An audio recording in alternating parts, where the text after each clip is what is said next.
Hi, I'm Griffin, and we're going to talk about Chainsawman, an epic anime from Studio Mappa.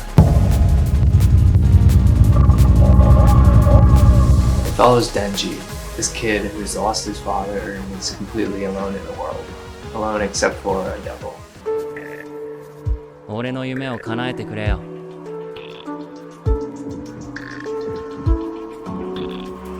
Weaving together elements of horror and comedy, this anime is awesome because tons of action and leaves us on the edge of our seat.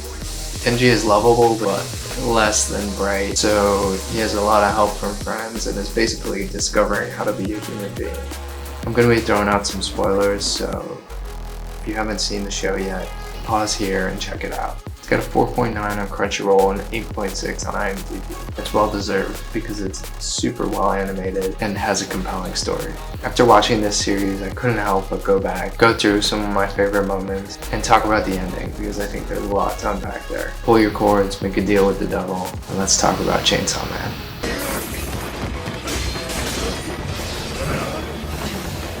Early on, I knew this anime was going to be awesome because of the first scene when Denji turns into a Chainsaw Man.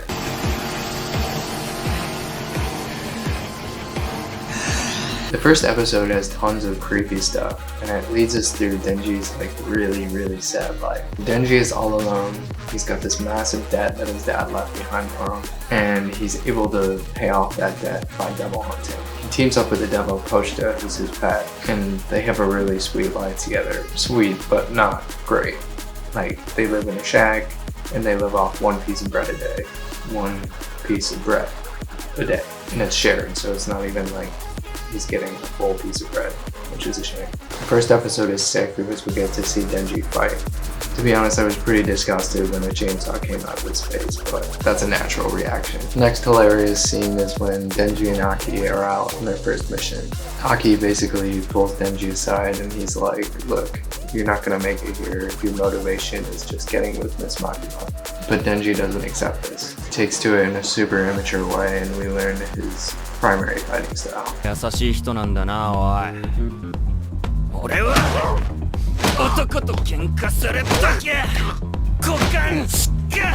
This show does a great job with power dynamics. We keep seeing stronger devils, and then we're seeing stronger devil hunters. We learn about their contracts, and my next favorite scene is when Aki reveals the fox devil.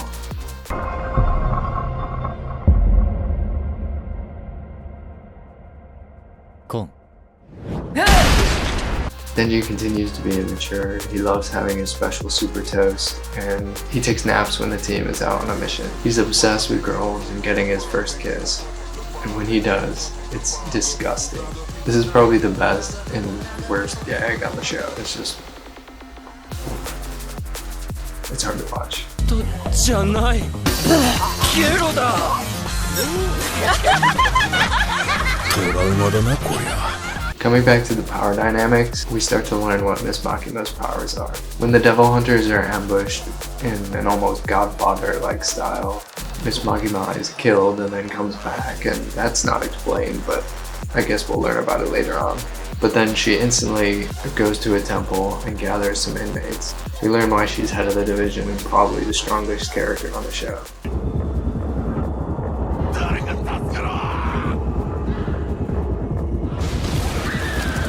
Miss Makima's power is so awesome. She's just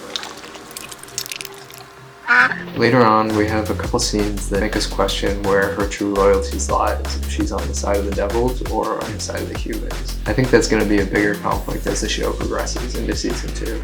After Aki goes to the hospital and comes back with a new contract, he has next to my favorite scenes with Ghost. Sawatari releases Ghost, Himeno's old devil, to fight Aki. It's shocking and it hurts Aki because it reminds him of his friend who's passed.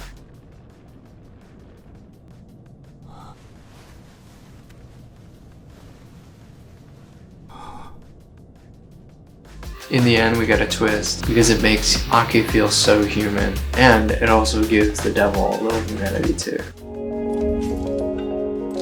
姫野先輩。もうすぐ俺も行きます。For the last episode, Denji has an awesome second fight with Katana. It's a great way to wrap up the season, and it shows that Denji has actually learned maybe one thing, and that's how to fight smarter. He goes ham, gains a new skill, and is closer with Aki in the end because of it.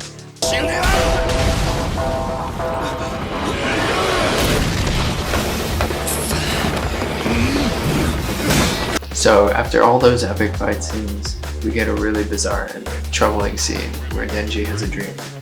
Now, most of the time this stuff is pretty cheesy, like a character has a dream and we're supposed to attach certain meaning to it, but this dream ties in a scene that we've been seeing throughout the season. It's Denji walking through a creepy alley towards a door. Pochita comes back and says, "Don't open it, Denji." This is basically telling us that we're going to get revealed to us soon part of Denji's past, and that it's darker than we even know, that he's got something else to hide.